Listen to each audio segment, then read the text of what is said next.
Police विभाग में नियुक्ति सुजोग पूर्ण हेब 1300 रु अधिक पदवी कनेस्टेबल पदवी पूरण पर प्रकाश पाई विज्ञप्ति। यही नियुक्ति माध्यम 1300 रु अधिक पदवी पूर्ण हेब।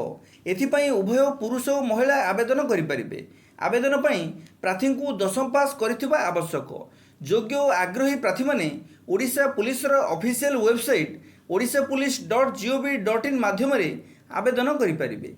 एथिपाई 23 सेप्टेम्बर आवेदन आरंभ हो गलानी। आवेदन शेष तारीख 13 अक्टोबर रही। एथिपाई 23 सेप्टेम्बर आवेदन आरंभ हो गलानी। आवेदन शेष तारीख 13 अक्टोबर रही। एहारी मध्य प्रार्थी मैंने आवेदन करें। यदि वयस्कता देखा प्रार्थी सर्वनिम्न बयस 18 वर्ष और सर्वाधिक बयस 23 वर्ष होइथिबा आवश्यक। यदि आम मासिक दरमा कथा देखा सर्वनिम्न दरमा हो 21,700 टंका और सर्वाधिक दरमा हो 69,100 टंका।